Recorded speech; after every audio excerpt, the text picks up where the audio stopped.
more vocabulary than we do.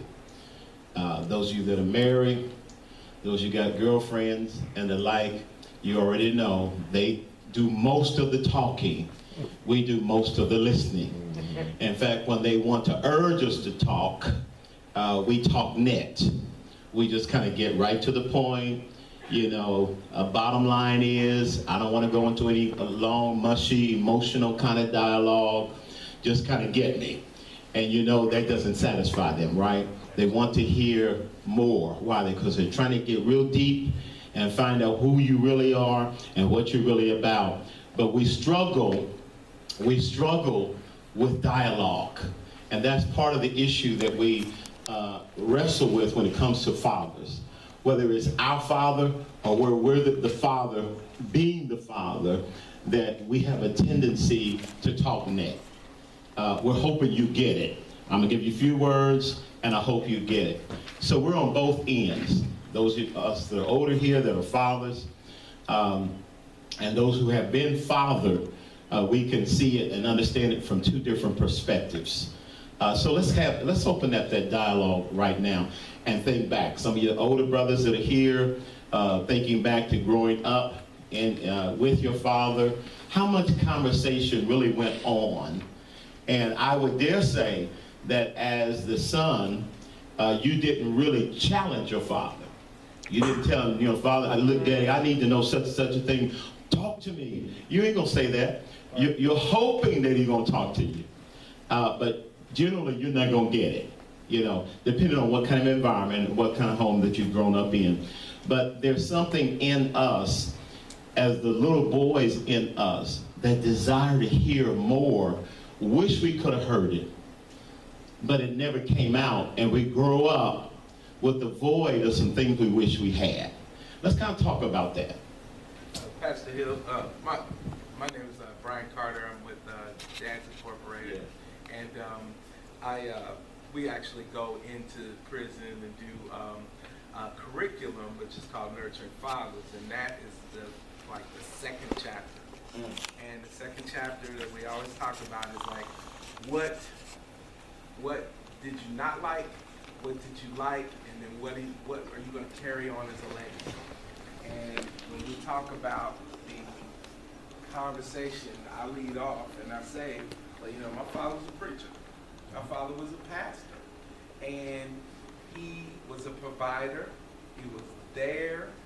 You know, I gleaned from him sermons and different things like that. The one-on-one, though, because he was out serving the people. And this is a warning to anybody that's in a servant mode of serving the people.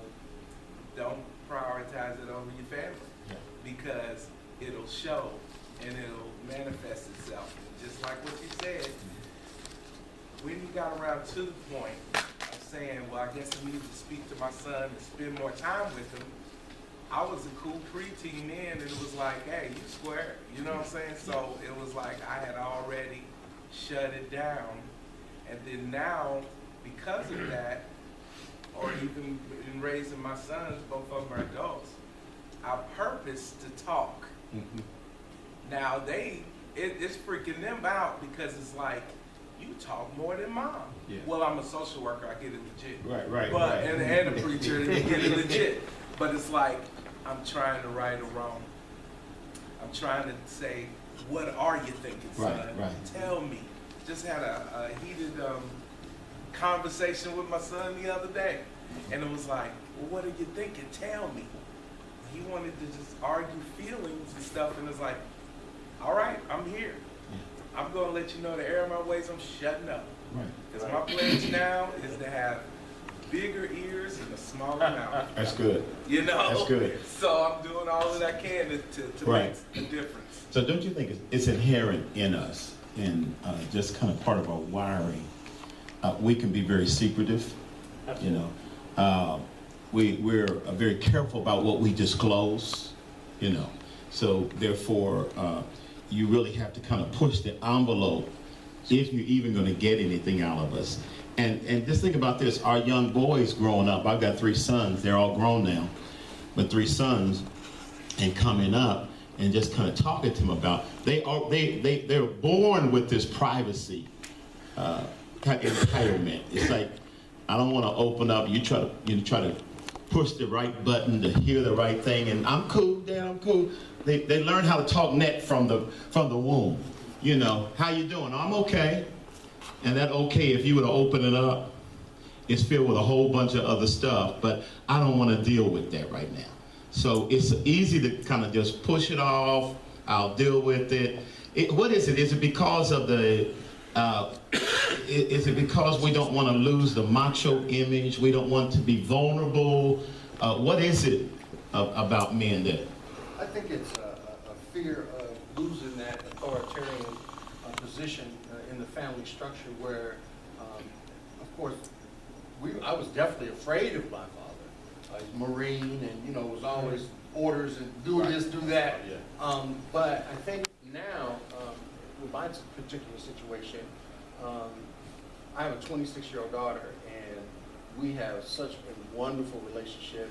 You know, I mean, we go to lunch on a regular basis. We have a regular date night, and I mean, all of that stemmed from all of the negativity that I've come from, to understand that I had to change what I was doing in order for her to be better, and for her to be all right. And so and as you grow, it's no longer about you, it becomes about the next generation. Yeah, that's so good. That's good. I was just thinking as you were talking, coming up, my wife, she would always tell me when she knew something was going down with one of my sons, you need to talk to so-and-so.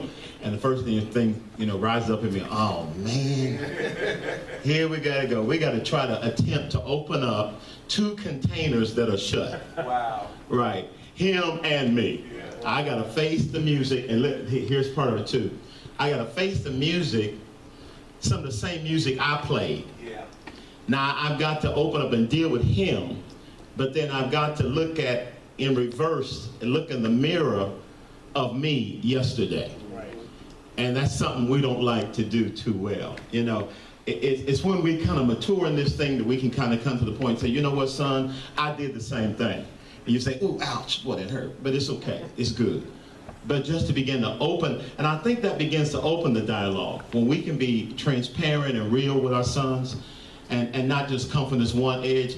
I've been a holy dad all my life. Think no evil, did no evil, shame on you.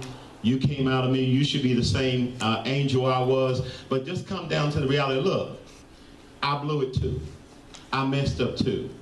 But let me tell you the road you're going down, and let me help you before you walk off that cliff, you know. So beginning that down. Let's talk some more about, we've all come from different kinds. We heard Pastor share his story. It was a wonderful story. I wish I had that kind of story that he had, all right? That's good. Had a supportive dad, told him about the watch and the pen and the belt and the wallet. I said, man, if I just got that nugget alone, that probably could have kept me a lot longer, you know. And then hearing Brother Samuel begin to share his story and his journey. We come from just diverse environments, but we all have to deal with the father issue. Let's kind of talk about some more of that dialogue. Yeah. And I'll go back to what my sister, Dr. Tuesday, my sister stated. You know, my father was a born and raised Mississippi boy. The way he was brought up was probably harsh in the way he was disciplined. Obviously, that carried over to us. He did not discriminate with 3 sisters and 2 boys. Everybody got it? We got it equally. Okay. Verbally, wasn't good. Physically, wasn't good. But as you get old, and even in that, he was a great provider. He was a talker. His way to get across to you would talk you until you would pass out. But then at the time, his temperament was such, he did not know how to control it, so his way of discipline was on you. But you look at the bad of what your father has done. When I became an older man, at times, honestly, guys, I felt sorry for my father because he did not know what to do. Wow. He didn't know what to do. The only way he knew how to discipline is based on how he was raised. He never had counseling. He never said, let me talk to you. At one point when he was in prison for something he had done, he hated God. Hated him. So he came out, and that carried over. So he didn't have God in his life to control his thoughts. So that was very, from what my mom told me, that was very scary. So I looked at those things, and I think individually we all, my sister and my sisters and my brother, there was again, he was a very strong man. He's a great provider. My family, don't go there. You know, he had that mentality. But even in the way that he showed protection of his family, he could not outwardly say, I love you. You hug him, he would probably pass out. Wow. Wow. Later on, as and I'm not saying this, guys, to toot my horn, but my father said that I was his favorite, only because the simple fact was, I tried to understand him, and he knew it. He knew that. Because again, there was a part, even though he was a strong, very strong man, I felt for him, I felt bad for him. I think I felt sorry for him because he knew no better. But as I got older, and I had 2 daughters, I have nephews, and I take from my dad the strength that he gave. He taught me a lot of lessons, even in his anger, and some things his ignorance, but it made me strong. You know, he told So you're saying it was more from observation than conversation? Absolutely, absolutely. Because I knew he didn't know how to relay that. He was a talker. He could talk you to death. But he Can you remember one time, one moment when it was just you and your dad in a private father-son conversation? Absolutely. The way I would get, my father would sit down and talk, and he used to love gospel music. He would keep me up late at night, and we would talk. That was his peace, gospel music. And he would, those things, for some reason, it gave him peace. When he heard the blues music, the Sam Cooks, all these guys, and he would talk to me, and then we would get into a life lesson. You know, he used to tell me his old saying, my sister, she a cracker, he used to say, the first, self-preservation is the first law of nature. He used to say all the time. He used to, I'm like, man, what are you talking about? You better take care of yourself before you take care of anybody else, boy. He used to say it all, and it cracked me up, and then he would say, he would always tell me, he said, never, he said, he used to hang around guys who, because my uncle was an alcoholic, loved them to death. In Chicago, we would know where to go to pick him up. There he is. Wow. But my father loved him because he knew no better. He just was young. But he loved his nieces and nephews. And he said, never, he said, those men right there, they may be drunks, but he said, never look down on anybody low. Never put yourself above anybody. He said, those guys can teach you something. They're going through something now, and he probably said it in a more plain way. But he would always tell, those were lessons in his way, and I never looked down on anybody.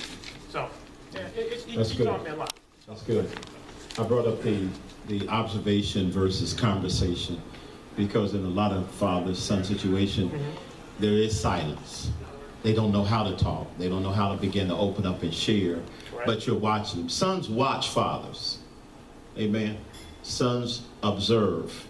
They're checking out, right or wrong or indifferent. They may not jump in and say anything, but they are observing.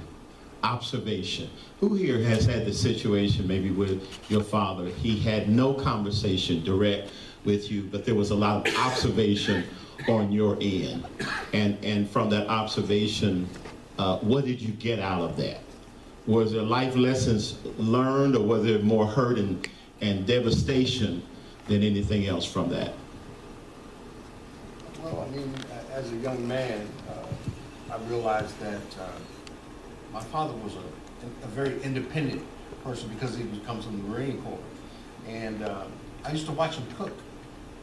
I used to watch him in the kitchen. I used to watch how his clothing was like so much. He was like OCD. Right, you know, all the shoes were in a row, all the ties were in a row, and you had blue shirts, and then you went to gray. Straight military. And those are things that, even though I was only 5 or 6 years old at the time, those are things that have stayed with me. I'm a great cook, and I'm kind of OCD myself as far as my clothes are concerned. So those are things lessons that I learned just by watching. What do you think your father could have said to you that might have kept you from the jail prison life? Is there anything you think he could have said or done differently for you to have avoided that? I don't think so. I think because of the fact that what I was going through while he wasn't present. And basically, my mother wasn't present either, and so I was kind of alone with my grandmother, who was just, baby, are you all right? Yeah, I'm all right, of course, and that was it. But there was no one to talk to. And when you say what I would have liked to hear, wow, that's a hard question. So first of all, you would have liked his presence, I would have, because exactly. that was part of the Right. dilemma there. Right. And if he was present, his conversation certainly would have been helpful. If he was present, I don't think that any of it would have happened, because I know the disciplinarian that he was. And I think that just his presence would have gone a long way for me to be straight and narrow. So when I you knew I could get away with stuff. Okay. Because he wasn't there. So when you saw the statistic up there about fatherless homes and Yes. incarceration, Yes. you related to that. Dead on. Yeah, that's good. Someone else?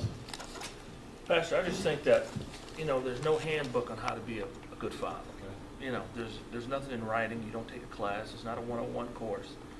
So we learn from observation on being a father, because you had a father, your father had a father, you have children. So you're saying, hey, I'm taking what I've seen from how my father raised me and my family, or my brothers and sisters, and either whether it's good or bad. If it's on the bad side, I'm not gonna be the father that my father was. Mm-hmm. If it's great, I hope to measure up. Right. I hope to be a provider, That's good. comforter. I hope to bring everything that my father had to my family. Now, whether you measure up to that, and Pastor, the generational differences. That's good. The pastor that was raised, you look at fathers that were raised 50s, 60s. These children that come out of the 80s, and now you look at these kids now having babies. Where's the guidance coming from? Right. Where's the direction coming from? Right. So you got just kids running wild. Where are the instructors? Where is it? Where is it? So we say, hey, what's happening to these kids? Yeah. Who's instructing them? Mm-hmm. That's good. And you know what, Pastor, it's so weird. Even on my father, in the way he disciplined, it's so weird. That bad situation that I observed, it's weird how it changed me to say, I won't do that with my girls. I could have, but I did. Me and my brother, the way he wasn't so nice to my mom, if you know what I mean. But I always said, even in that slight bit of horror, I was like, I would never do that. And I